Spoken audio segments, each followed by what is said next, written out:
नमस्कार, सत श्री अकाल, आदाब। आपका अपना YouTube चैनल पाडो मैन पर आप सभी का स्वागत है। मैंने अभी तक जितनी भी वीडियो बनाई उन सभी में भारत के प्राचीन काल के एजुकेशन सिस्टम और एजुकेशन सेंटर के बारे में आप लोगों को बताया। उन सभी वीडियो का लिंक नीचे डिस्क्रिप्शन बॉक्स में है। आप अधिक जानकारी के लिए उस वीडियो को जाकर देख सकते हैं। अगर हमारी वीडियो आपको अच्छी लगे तो चैनल को लाइक, सब्सक्राइब एंड शेयर करना ना भूलें। इस वीडियो के माध्यम से मैं आप लोगों को बताऊंगा कि प्राचीन काल के बाद मध्यकाल में भारतीय शिक्षा का क्या हुआ और मध्यकाल के दौरान इंडिया में शिक्षा के इम्पोर्टेंट सेंटर कौन कौन से थे। तो चलिए दोस्तों, बिना देर किए इस वीडियो को शुरू करते हैं।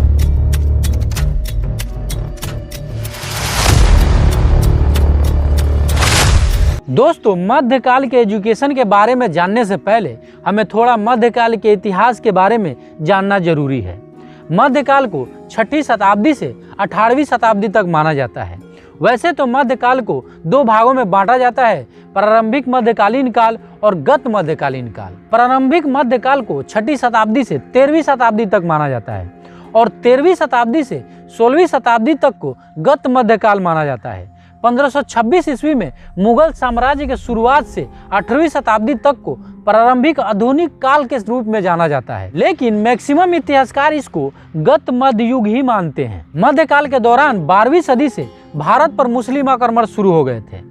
सबसे पहले मोहम्मद गोरी ने 1192 ईस्वी में राजपूत राजा पृथ्वीराज चौहान को हराकर भारत में मुस्लिम साम्राज्य की स्थापना की। मुस्लिम साम्राज्य की स्थापना होते ही यहाँ पर इस्लामिक शिक्षा को बढ़ावा मिलने लगा। मध्यकालीन शिक्षा को इस्लामिक एजुकेशन के नाम से भी जाना जाता है, जिसका समय 1206 ईस्वी से 1757 ईस्वी तक माना जाता है। चूंकि उस जमाने के जितने भी आक्रमणकारी थे मैक्सिमम फारस से आए थे। भारत पर उनके अधिकार होते ही सारे सरकारी कामकाज फारसी लैंग्वेज में होने लगे। फारसी जानने वाले को सरकारी कार्य के योग्य समझा जाने लगा, इसलिए उस जमाने के भारतीय भी फारसी लैंग्वेज सीखने लगे। उस जमाने के मुस्लिम राजाओं ने इस्लामिक शिक्षा के लिए मकतब और मदरसे बनवाने शुरू किए। मैक्सिमम जगहों पर इस्लामिक शिक्षा ही दी जाती थी, लेकिन कुछ जगहों पर मैथ्स और फारसी की भी शिक्षा दी जाती थी। इन मदरसों और मकतबों में हिंदू स्टूडेंट भी पढ़ा करते थे। उस जमाने में शिक्षा की शुरुआत मकतब से होती थी। सबसे पहले बच्चों को मकतब में एडमिशन दिलाया जाता था। मकतब की शिक्षा खत्म होने के बाद बच्चे मदरसे में जाते थे। मदरसे में हिस्ट्री, ग्रामर, तर्कशास्त्र, मैथ, साहित्य और पॉलिटिकल साइंस आदि की शिक्षा दी जाती थी। मध्यकाल में टीचर की नियुक्ति उस समय की सरकार करती थी। उस जमाने में एजुकेशन फारसी लैंग्वेज में दी जाती थी। अरबी पढ़ना मुस्लिम स्टूडेंट के लिए जरूरी होता था। किसी किसी मदरसे में हॉस्टल की सुविधा थी। गरीब स्टूडेंट को छात्रवृत्ति भी दी जाती थी।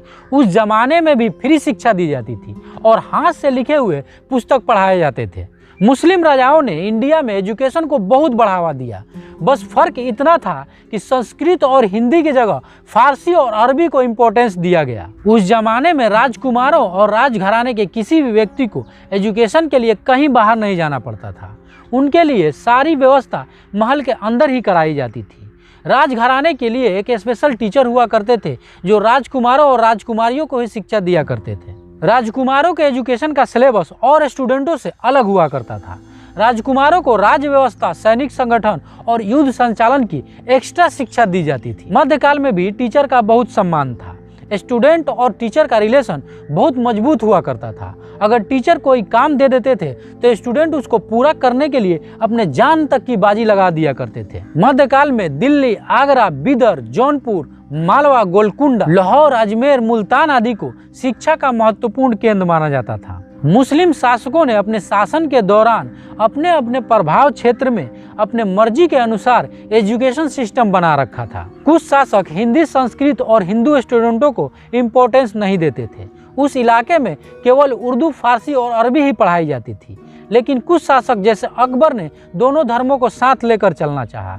इसके वजह से उसने एक अलग धर्म दीन-ए-इलाही बनाई। मुख्य रूप से देखा जाए तो उस जमाने के मैक्सिमम मुस्लिम शासकों ने इस्लाम के प्रचार प्रसार के लिए ही काम किया।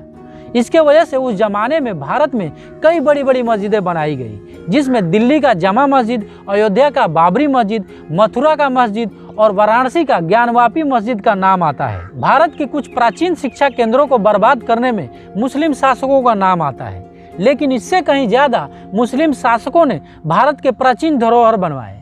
इसके बारे में कोई बात नहीं करता। जब भारत पर मुस्लिम राज था तब इस्लाम को और इस्लामिक शिक्षा को इंडिया में बहुत बढ़ावा मिला।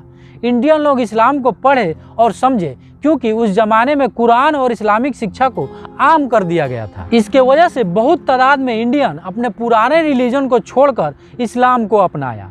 सही कहा जाता है कि शिक्षा हक को पता लगाने में मदद करती है। कुछ लोगों का मानना है कि भारत में इस्लाम तलवार के बल पर फैला, जो बिल्कुल ही गलत है।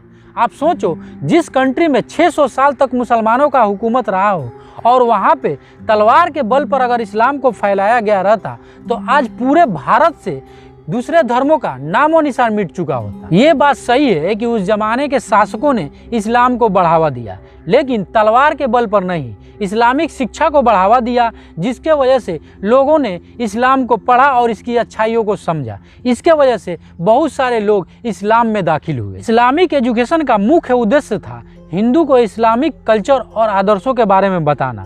इसके वजह से अकबर ने कई मदरसे और मकतब बनवाए। इस्लाम धर्म के अनुसार हजरत मोहम्मद सल्लल्लाहु अलैहि वसल्लम ने शिक्षा को अमृत बताया। इसको पाकर कोई भी मुक्ति पा सकता है। इसके वजह से भी मुस्लिम शासकों ने एजुकेशन को बढ़ावा दिया। इसके वजह से जैसे मैंने आप लोगों को मध्यकाल के इम्पोर्टेंट एजुकेशन सेंटर के बारे में बताया, आगरा, लाहौर, दिल्ली, मुल्तान, अजमेर, अहमदाबाद, जौनपुर, बिदार, मालवा, गोलकुंडा आदि को बहुत डेवलप किया गया और इन शहरों में एजुकेशन के सेंटर खोले गए।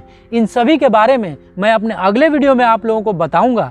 अधिक जानकारी के लिए देखते रहें हमारा यूट्यूब चैनल पाडोमैन।